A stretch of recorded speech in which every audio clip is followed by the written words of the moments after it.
Bonjour and hello. Welcome to this online global conference, How Can We Be Spiritually Creative? I'm Lauren Rose Evening Song, your hostess in Paris, France. During this online conference, we will discuss the creative process from a uniquely spiritual point of view. Among the guest speakers that I have chosen are authors and writers, visual artists, singers and musicians, shamans, even astrologers, and creativity coaches. Together from around the globe, we will endeavor to explore the question, how can we be spiritually creative? So, pleased to begin. Bonjour and welcome. Bienvenue, Valerie Shepherd. Valerie Renee Shepherd is a spiritual alchemist, self-mastery expert, #1 international best-selling author and CEO of the Hartley Center for Mindfulness and Self-Mastery.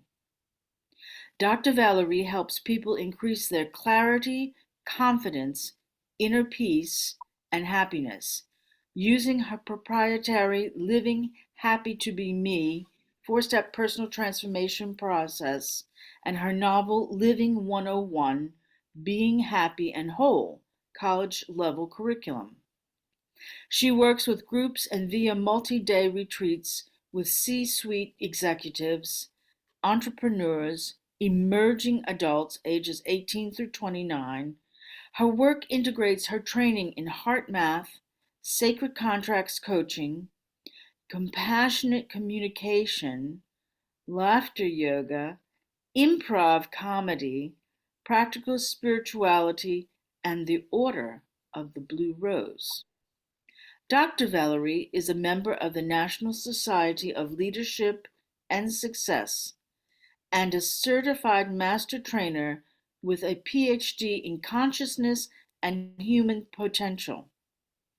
She is recipient of the Barbara Marx Hubbard Outstanding Evolutionary Leader Award and the Education 2.0 Visionary Award. To connect with her and to learn more, go to linkedin.com in Valerie Shepherd. That's Sheppard. So the topic for today is express the truth of who you already are. Valerie, how do you suggest that creativity is already who we are? What do you mean by that? Hello, Lauren Rose. Hello, audience. Thank you so much for having me. I'm really grateful to be here and excited to talk about this topic. I love this idea of creativity. And before I answer your question, I love this topic because for the longest part of my life, I never thought I was creative. And in fact, my story to demonstrate this is that I once was at a job interview, and it was for what I considered to be something I'm really good at too, analytical stuff. It was for a marketing position. And the interviewer asked me to talk about my creativity. And I sat there for a moment. And then in my very serious analytical face, I said, well, I don't really think of myself as creative. I'm much more intellectual. That was a true answer. Needless to say, I did not get that job. And it's it was something that I believed was true about myself back then. And I'm glad there is a back then when things were different in the terms of who I am and how I express myself. Now I believe completely differently, and I'm aware through experiences and expressions in my life coming from me, through me, as me, that creativity is already a part of who we are. And what I mean by that is when we can elevate our perspective from the idea that I am simply a human, and these days not even a human being, we're actually humans doing, So when I can elevate beyond, oh, I'm just human, oh, it's only human, like that level of consciousness, there's nothing bad or wrong with that level of consciousness. It just doesn't express or discuss or allow for the expansion into more of who we are, the bigger part. And that part is the spiritual part. And in the belief system that I integrate into my work and that I bring forward in my teachings, we are image and likeness. We're an energetic vibration of this creator energy that I call unconditional love, the divine God, known by many names, and followed through many paths. But I believe there is one omnipresent, omniscient being, and that there's this spiritual aspect within us that already expresses divine creativity. Like if you look at the physical body and you really understand everything that this instrument can do and become and can bounce forward from, like all of those things, I have no choice but to see creativity. It's in nature. It's all around us. And so when we like allow ourselves to be fully that and go beyond seeing creativity as somehow only arts related. It is arts related, but um, it's more than that. We're creating every minute, every thought form, every vocalization, every breath is an opportunity. Thoughts, words, and actions, and the frequencies in the universe of those um, forms of expression create everything that we experience. Wow. So, this story that you told about the job interview makes me curious to know, when did you realize that you were a creative person? Probably in alignment with writing my book. It was interesting because at the moment that I heard myself say that, like, oh, why would I say that? I didn't know how to recover from it in the interview at the time. I mean, this is like 30 years ago, but the idea that um, I am one or the other of things. This we're taught dualism. And so I was this or that, um, not on a spectrum, a continuum, growing between poles if there have to be poles. I rather think of a holographic experience now. So it was a really long time ago. And in writing the book, without making it about writing something, I could start to see, wait a minute, um, the omniscience and omnipresence of the creator is a part of me. And the idea of image and likeness, that's who I am. Why am I deciding that I have to be one or the other? And how am I deciding not to be that part and just be this other part? So I love the questions because they created in me an opportunity to explore, to kind of go deeper than just the surface understanding that I had or the surface belief system that had been cultivated within.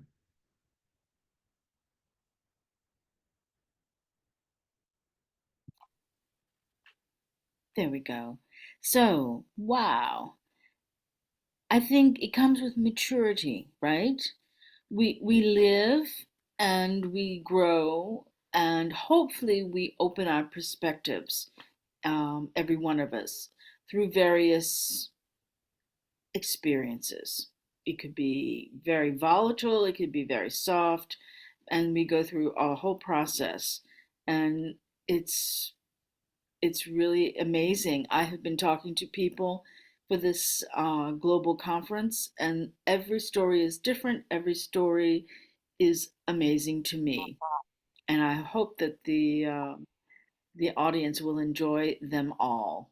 So, Valerie, what is self mastery, and how does it contribute to spiritual creativity? Well, my definition of self-mastery is mastering you in your life so that you can exquisitely manage whatever your life brings your way. And I love the word exquisitely. It's something that I say pretty often. The whole idea here is that um, I was raised and taught in school and through business and other ways of sort of social consciousness and um, conditioning, that it's the outside world that we're trying to manage. And if we could just get that outside world to conform to our ideas and our beliefs and our desires, then we can have happiness inside. And I thought that was a pretty good game plan. Everybody else was kind of following a similar thing. And I invested time and energy in learning how to do that really well. And over time, what I became aware of is I'm doing all the things that people have told me would make me happy, that I've been trying really hard to do well and right. And I'm not really that happy. And so I was having a kind of bittersweet experience. And then I started to also notice there were some places where, in hindsight, I didn't really appreciate or value my own behaviors, my own decisions, my own way of thinking, my own view of myself and others. And so all of this kind of mishmashed together. And I started focusing, okay, it's not the outer world that I really have any power to change at all. There certainly are places that I will contribute my effort and awareness and abilities. But what I felt very strongly that I was being shown was that the place where I have to really rise to the occasion and really get, oh, if there is such a thing as control, like really own something, it's really myself. That I needed at the time, I needed to see myself, understand myself, like, where did that idea come from? And well, that's one way of handling it, but why am I so sure that's the only way of handling it? And where did the idea of handling it that way come from to begin with? And it to me, I learned very quickly that, wow, if I change the way I respond, like instead of reacting blah to a situation, if I respond kind of open-hearted, curiosity, leaning forward, wondering what more is possible, that's something that I could see made a difference. The other one, just reacting, and I was good. I was really good at reacting. It didn't always serve me the way I reacted, but I was good at it. And so this whole idea of mastering myself so that whatever shows up, and I've had some very interesting things show up. One of them is called a brain hemorrhage. So things can happen, and strengthening my ability to manage me inside those situations. And I focus and I help my clients and students focus on kind of three pillars inside this concept of self mastery. One is a, getting a deeper level of self-awareness. And by that, I mean, it's not really about, I like Rocky Road ice cream and not vanilla. It's really much deeper than that. It's knowing, well, I've had some traumatic experiences. What did I take on as a part of those? What parts of me are fueled by fear? What parts of me have low vibration energy like anger, resentment, excuse me, resentment, hatred, etc. What, excuse me, what's in me that has that stuff in it. And the self-awareness of that is how I'm able to heal it through the next pillar, which is self-acceptance, like making myself okay, making it okay that I've had these experiences. They don't diminish the first rule, which is I am image and likeness. I am the creator walking. I'm divinity moving through life. So self-acceptance that all of these things can be true and I can still be a divine being in the earth realm. And then the last one, self-love. So um, getting to the place, and I'm not talking about egoic, narcissistic self-love. I'm talking about spiritual self-love. So the kind of self-love that helps you set boundaries. Maybe when people might not be um, treating one the way one wants to be treated, then I start to look at my boundaries instead of what kind of person they are. In self-love, I might go to the gym and work out. Other times I might take a nap. So the three pillars, self-awareness, self-acceptance, and self-love, um, help people to get a deeper understanding of who they are, where they are, why they're here, that contributes to their self-mastery. And self-mastery is how you bring all of you to life, including the creative aspect. So then, how do you know when you've mastered self-mastery? I love that question. It's so simple. You start to notice, like part of self-mastery that I teach is notice what you notice about you being you in your life. Notice what you notice about you being you in your life. And the way that people can tell that they're getting better and better, stronger and faster at self-mastery is to watch the interval between when they do something that doesn't serve them. So again, I don't say good, bad, right, wrong. I say, does it serve me or not? And there are things in my life that served me when I was 12 that don't serve me now or didn't even serve me in my 20s or 30s. And so, does it serve me? And when I make up my mind, this isn't serving me, how do I respond? What is it that I change? Do I need to get help from somebody to help me deal with this? Is it really a major trauma that's fueling my actions, fueling my thoughts?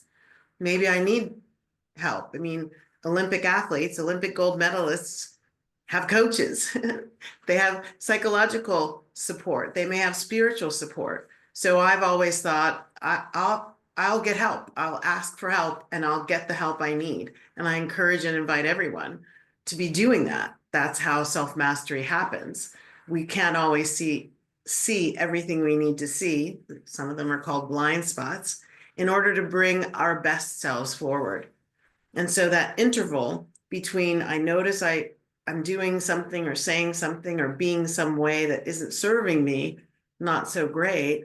But then I say, what needs to happen now? It's something I call, so what, now what? So what that I just made a big blunder. Now what? What needs to shift? What more is possible in the way that I'm expressing myself and experiencing my life? And Okay, of course, so that's a spot for creativity, right? You're right, right. So it's not about not making mistakes, mastery. It's about owning and moving on through it, if I'm understanding what you're saying. Yeah. and it's about how, right? So I think um, I always uh, moved through stuff, maybe not good at owning. So I think in the old lower vibration, Valerie was probably doing a lot of blame and shame. Um, if you all were doing this or not doing that, then I would have been able to do this or not do that. So I think blame was a part of the low vibration expression of me. And so now if I feel that energy, oh, here comes a blame, I'm gonna put this outside of myself and shoot it over there, then I usually stop. I can feel the energy coming on of I don't want to own this, I'm gonna make it someone else's problem.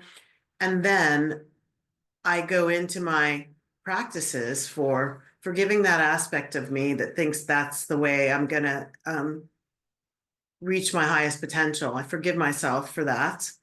And then I um, get into a deeper level of expression of what I believe to be real and true, which is I am the creator in my life. And if this creation that's going on right now isn't what I want, I have the power to change it.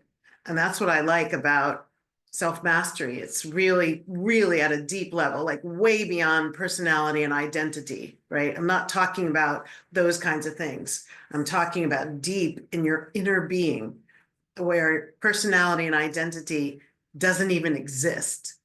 It's a space of real agency, ownership, activation, that can really take your life to a whole new level of love, peace, and joy. This is a magnifique work that you're doing in this lifetime. Merci, The merci. the major alchemical work, right? So you say that you are a spiritual alchemist. I believe you. Explain to us what you mean by that term, spiritual. Okay, I love doing the alchemy too. And I love, it's like doing experiments in my own life and watching, well, what happens when? So alchemy is ages old, and it was uh, the kind of magician's act of turning a base metal into gold. um, the alchemist is performing a frequency shift that changes things. And so from a spiritual alchemist, as I express it, it's I help people turn their base experiences into golden opportunities where they use their spiritual abilities combined, integrated with their human selves to create more of the high vibration experience and expression in their lives and less of the low vibration. So alchemy is they get the gold. The gold is when they see how maybe something they're not really digging in their life is actually an avenue, an off ramp for maybe a respite, maybe a timeout, maybe a break from something that was not serving them, but yet they weren't able to leave. Like I think about that when I think about when someone gets fired, right? Like a lot of times I talk to people when they were laid off or fired, and they say, you know, I knew a while ago that I needed to leave this job. And so I guess this is, I wouldn't leave. I was afraid to leave. And I guess this is how I made it out. So that, like that base experience and looking into it for the golden opportunities. So I know that I made it out, and I was supposed to. What's the opportunity? What more is possible? What joy and exquisiteness can I bring to my life in the midst of what was immediately thought of as I don't want this base experience? And then what can I create out of it? There's creator energy again. I'm listening to you, and when you said golden opportunity, I looked at the drawing behind you. Is this your golden opportunity diagram?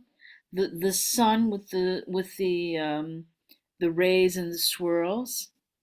No, not exactly. This is but it could be. So when I'm working with clients or students, we sometimes do a word exploration to try and get to kind of deeper, maybe subconscious beliefs or dynamics going on within them. And this one is uh, a state of no doubt. So if I contemplate what does it mean to not doubt anything, this is what came through me when I was doing this exercise for myself, state of no doubt. And it does to me express a golden opportunity for great things to be happening. And that eyes closed, it's like an exhale. Yeah, baby, this is awesome. That's what I feel when I look at that um, little creative drawing that I made.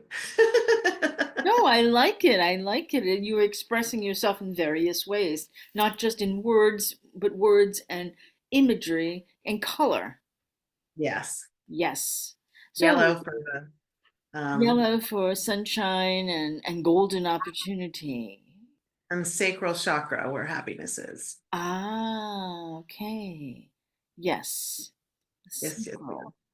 So the goal is where you have cultivated within yourself the eyes to see, the ears to hear, and the heart to receive the wisdom in every experience.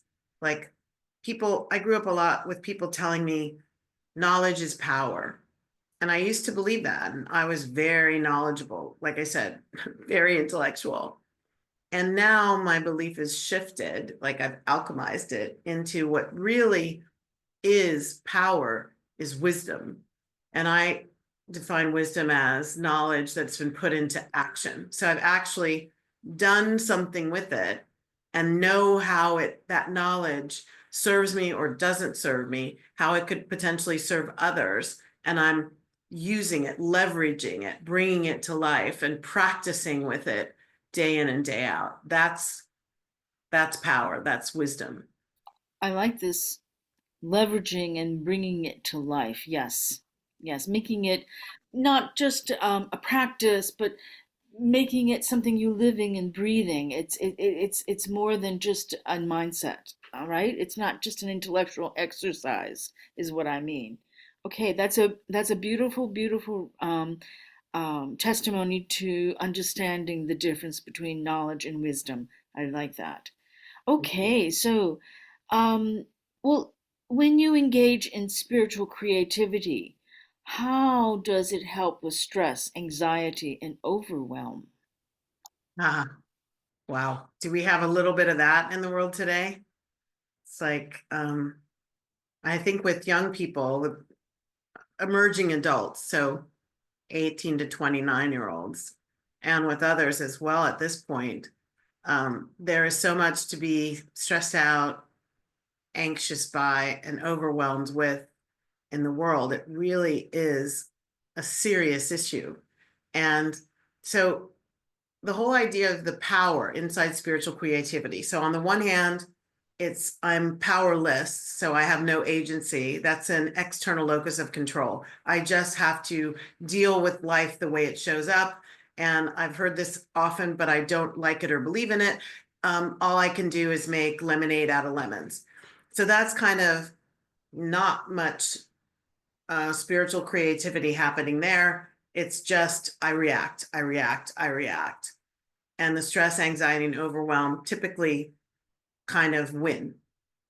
And I'm suffering. This is a form of suffering, is to be able to not be able to shift the dynamic in my life. And I'm just suffering. And then there's the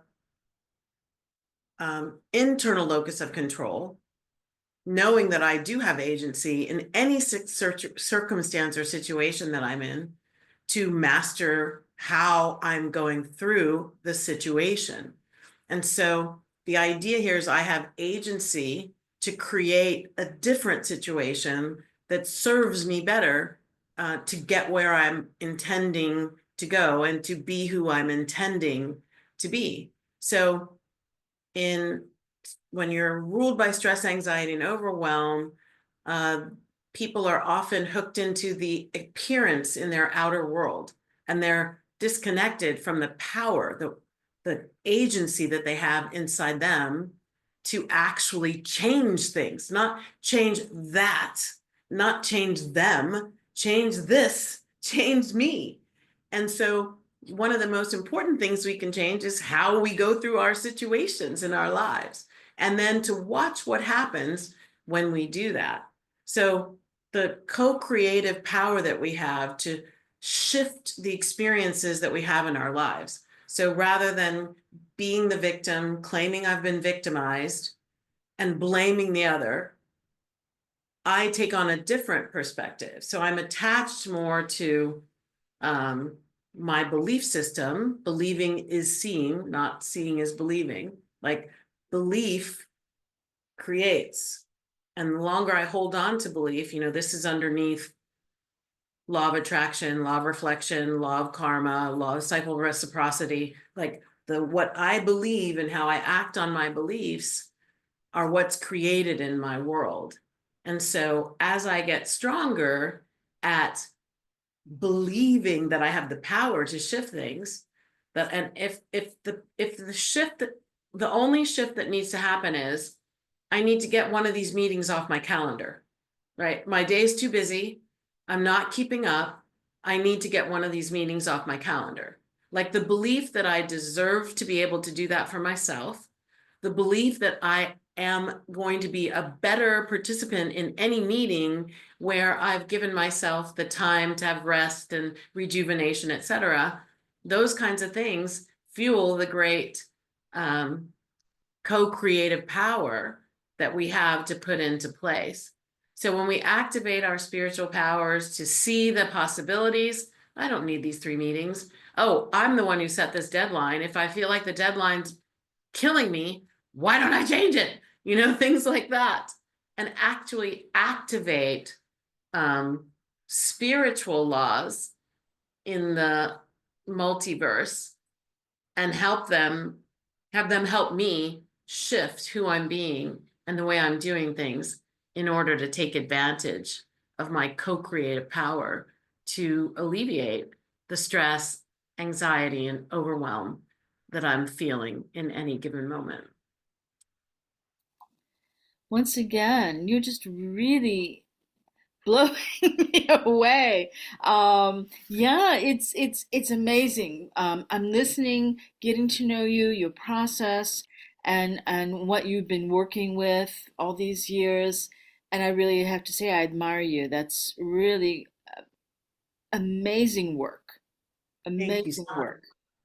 And I really enjoy the work oh, too. good. No, it sounds like you're very engaged. You understand what it is. You're very engaged in it, and it brings you joy because you understand what it really is about. You understand the truth of it. So, Yeah. what are a couple of? Oh, go ahead. I was just going to say the actual joy comes from um, the experiences of putting it to practice in my life and working with my students and clients who are putting it into practice. And so, I keep saying I'm having a really good experience of how this works in my life, even with the residual effects of a brain hemorrhage and what that means for me physiologically, mentally. Um, there are things that are not as they used to be and may not ever be what I fully want them to be.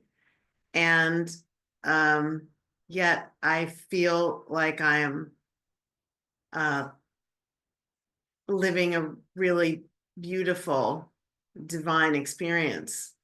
And to be able to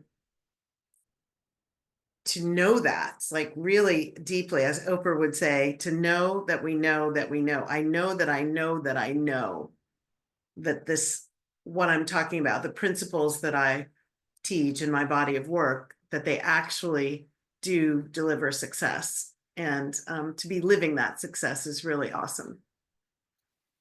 Once again, brava.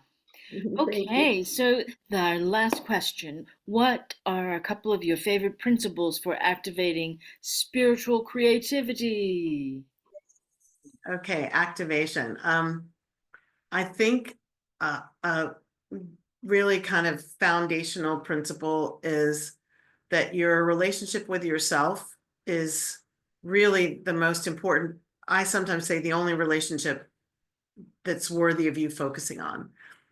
It's not to say you should be a hermit living as an ascetic on a mountaintop. That's not what I mean. I mean that the inner relationship in self mastery of getting to self awareness, self acceptance, and self love so that you can walk anywhere and declare that you belong, not to other people. This is not so you rule over them. This is so you rule over yourself. This is so I am able to be in difficult situations and rise to the occasion according to me, not to impress other people, not to make them follow me, not to get them to think I'm anything special. It's for me. It's for me. And whether they think I'm special or I'm nothing, I'm still in my right relationship with myself. So focusing on your relationship with yourself, and I say, and all will be well, that should be number one. Number two, probably that happiness is a moment by moment choiceful experience that we all are equipped to create. Not one of us has to be suffering. We have the agency within us, we just have to activate it. But it's moment by moment. It's not just focusing on the big things, and it's not focusing on the big things that we can acquire, a new car or a partner or a degree, or, sometimes for me, it was just some oysters on the half shell and a glass of champagne. And I still eat those every Sunday at the market here. Um, but that's not what is giving me happiness. Those are just beautiful experiences as a part of the happy me expressing herself. So we have to choose happiness in every moment. And then I also say this to people who maybe haven't shifted into the belief. I say, don't poo poo the woo woo. Woo woo is like the best part of life, and miracles abound. Like some of the things that cannot be explained by the left brain, logical, create the dots and the mathematical formulas, they still exist. And they ought to be given the life and breath and respect and some time playing in them. Like the things that you don't understand, maybe play in them a little bit and see how they unfold. Try to manifest a cup of coffee every day and see what happens without you going and paying for it. And then maybe the woo woo will actually be more practically available in your life. And then this last one, I credit my former boss at Procter and Gamble. His name is Ed Berghard. Hi, Ed. And I was frustrated and resentful and stressed, anxious, and overwhelmed. And I was having a vent session in his office. Thank you, Ed, that you were patient enough to allow me to do that. And he said, well, everything would change if you would stop taking the monkey. And I was like, what? Like, I'm a pretty smart cookie, but I have no idea what that means. And he said, stop taking the monkey. Every time I turn around, you're taking the monkey. And I had to sit there and I never figured it out. He ended up having to tell me directly. It's stop taking the monkey off of someone else's back and putting it on your own. And I had to like, whoa, that was profound. And it's still one of my favorite teaching tools for my students, especially that we all can take on so much, whether it's because we believe our responsibility is as a people pleaser, or we believe that, we're a mother hen and we've got to prevent people from having their own bad experiences, or we believe that no one's going to do it as good as we are, as well as we are. That was part of my belief. Or if I don't say it, nobody else will say it, and it needs to get done. Like there are a number of reasons that we can take the monkey off of someone else's back and put it onto our own. And it can be the greatest source of suffering and disappointment and frustration. And it would be, if you want more peace, notice and shift why, when, where, why, and how you take the monkey. He is, I should say, a wise person. Yeah. That's very interesting. I've never heard that expression. Um, and I didn't quite understand what it meant either, so I'm glad you explained it. Wow. Yeah. Um, this is so true when we don't have our boundaries clear and we transgress them, and others do the same, and we just sort of mishmash in our relationships with the outer world. Wow, you have really, really activated the spiritual creativity and the wisdom. I'm enjoying this conversation so much. Let's keep going a little bit Okay. longer and talk about your book. Yay. I always I love have a talking. copy. Oh, thank you. Living Happy to Be Me, and I love the subtitle, Dancing Your Soul Light Style. Yay. Yay. Oh, this book danced within me for a while. And most of the time I was saying, I don't know how to write a book. I don't know how to write a book. I don't know how to write a book, which is just a belief, right? Belief system getting in the way of my own activation. And when like, okay, I'm going to put this aside, I went to an author thing a long time ago, and I was grateful that I wasn't the only one who didn't know how to write a book and believed that there was a way. And the trainer really taught us that you do it any way that works for you. And rising to that occasion, this came through me. Um, the book is really a synthesis of all the training and counseling and things that I was doing to find my happiness, go find my happiness. And I had hit a place in my career where I'd done everything, and in my life where I'd done everything that I thought people had told me would bring me happiness, and I was not happy. And that was not great. It didn't feel good. And I didn't want to keep living that way. And so I went on a journey to understand, well, where is my happiness? Not even the bigger question, where does real happiness come from? Where's mine? I want mine. And so it was all about that. And the the title of the book, Living Happy. Happy is important. Living is all about actually being it. Being it, not necessarily running around and doing the things that, eating oysters, drinking champagne, going to a great movie, having a great vacation, having a lover, great sex. It really isn't about the doing this. It's about the energetic resonance of me in me. And so that's what the living is. And then happy, when I was doing some research for the book, I was amazed at how the idea of finding happiness is still so prevalent. As much as we teach people supposedly how to do it and how many formulas there are and how many books there are. When I wrote this book, people were telling me, we don't need another happiness book. Um, and I even talked to some of the previous authors of really famous ones like Marcy Shimoff and others. And it's like, no, we might. Um, and the more I kind of prayed into it, it was around people still don't understand who's responsible for their happiness. And they still don't understand ways that they can give themselves agency over their happiness. And so I said, okay, I'm gonna approach this from that. And the synthesis was, I noticed in all of the different things I was doing, courses I was taking, books I was reading, I believed that there was a set of steps that came up every time. They were talked about differently, but I experienced them, regardless of what they were called. I experienced them the same, in the same sequence and the same power in them. And so that's what I wrote about. And the ME in this title, like every word was chosen very specifically. So the word be was chosen, it's being, not doing.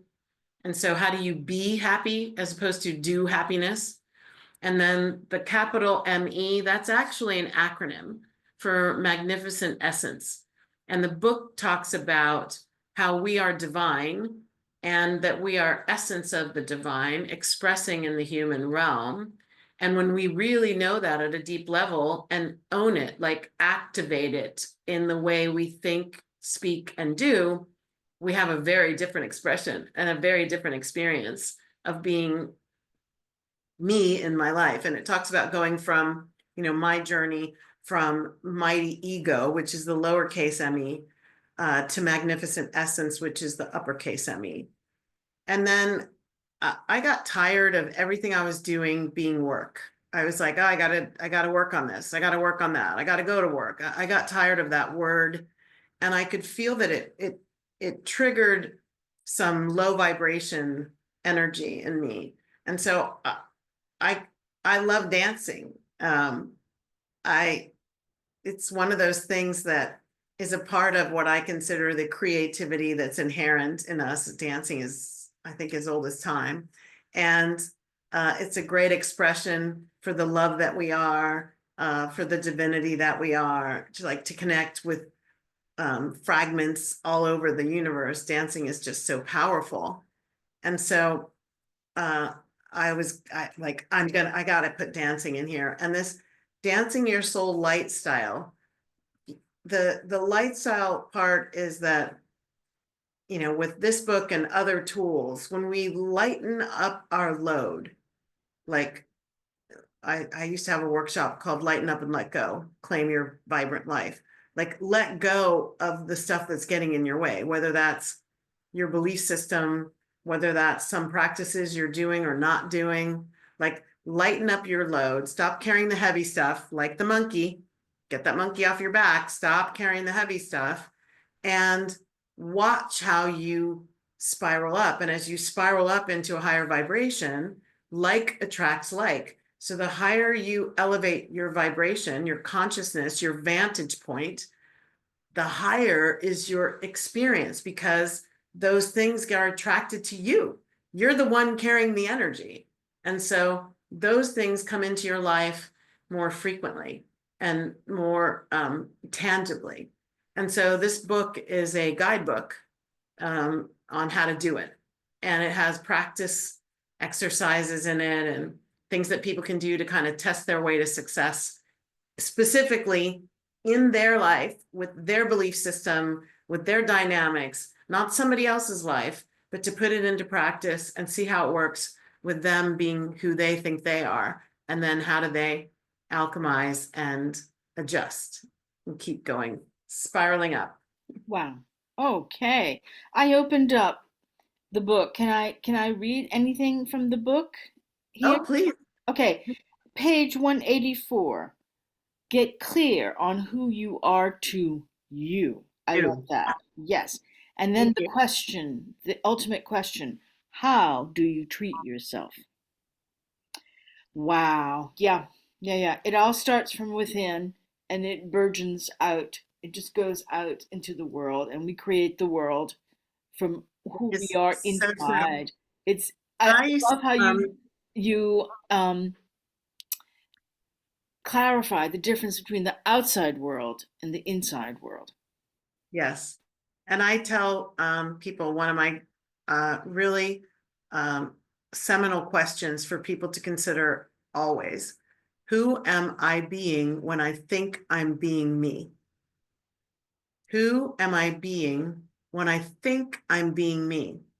And so the more you allow that question to unfold inside you, there are people who've told me, I think I'm being my grandmother. Why do you think that? Well, she used to always say this, and now I'm watching myself do it, but I don't even like doing it. So I think I'm being somebody else, the not self. There are times when I say things, I'm like, who was that? Like, I literally look around like, who said that? Who's talking in my body?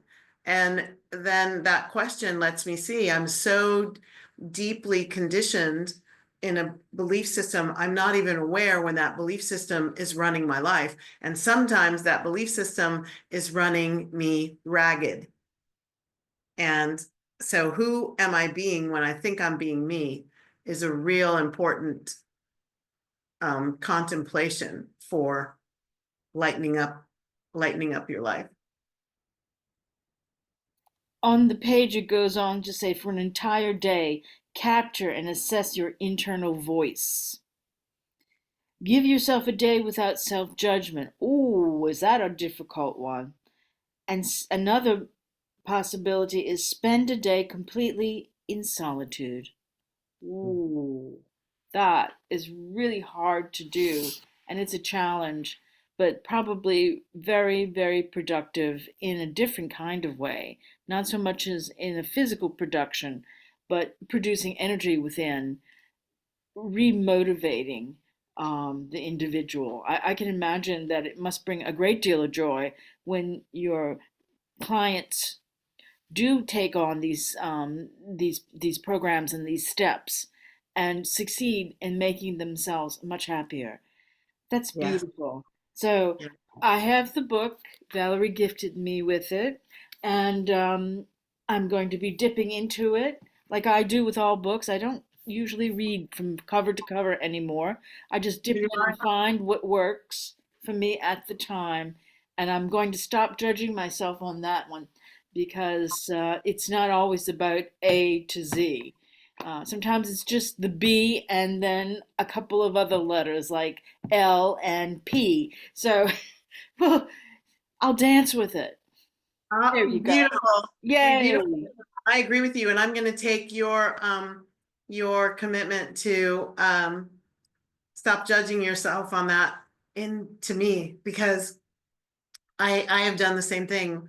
When I look at my pile, my reading pile, and there are books that have been on there forever, and I'm chastising myself because I should have been finished with that. I should have been finished with that book a long time ago, and it's old energy of not finishing business, and it doesn't need to be here.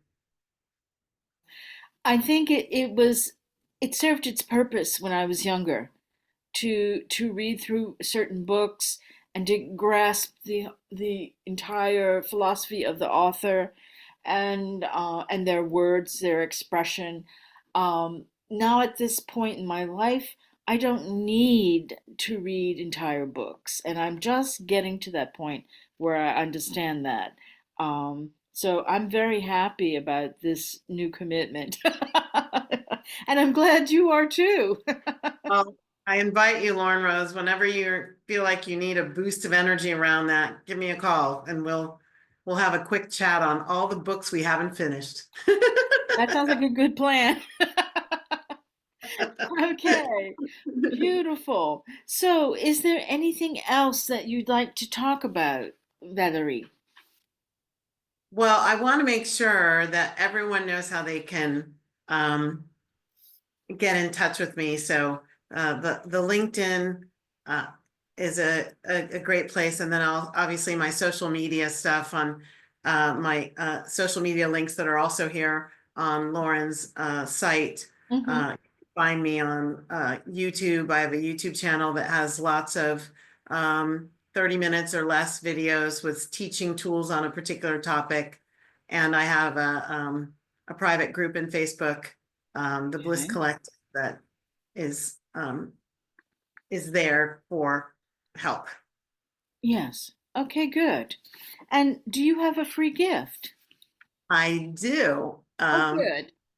So one of the things, if you join my community or read my writings or anything like that, you'll quickly understand how much importance I place on silence and meditation.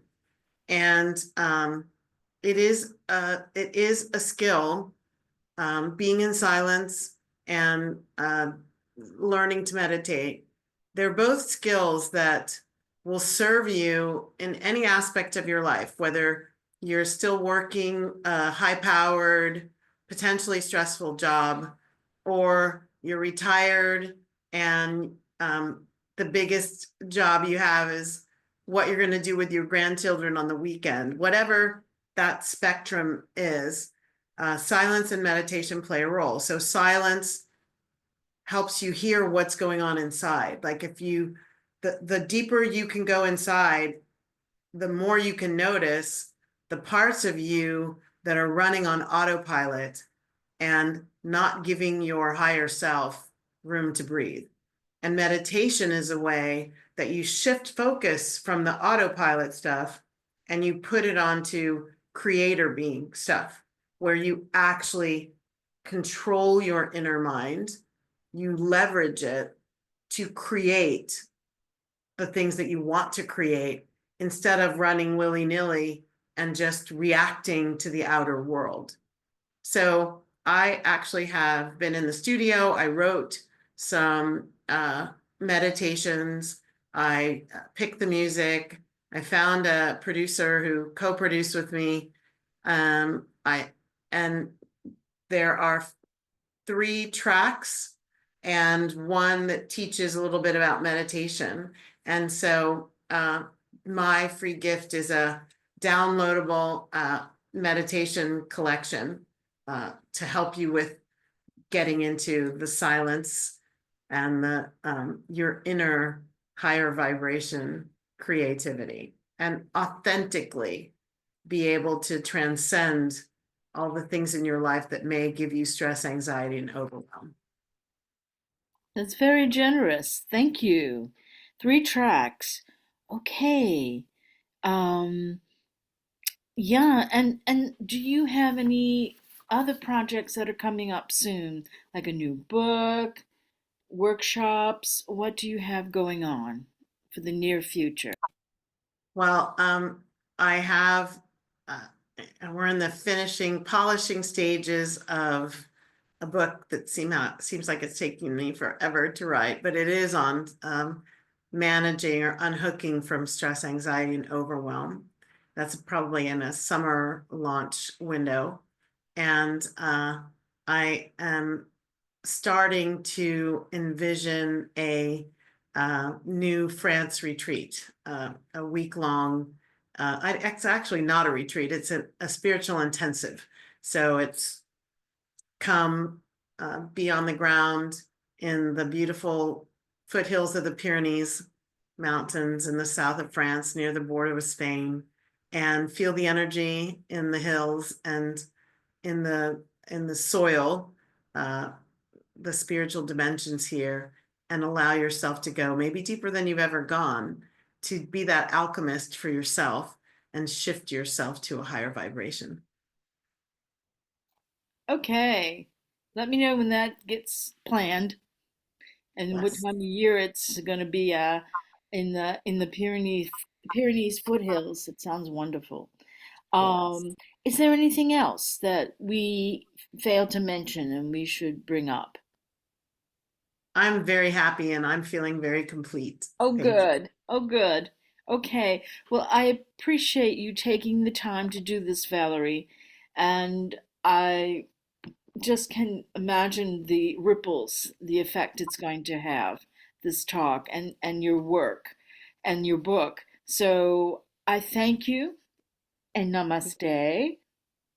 Many blessings. Many Thank you for blessings. co-creating or allowing me to co-create with you. Ah, oh, it's a pleasure. It's always a pleasure. Thank you so much.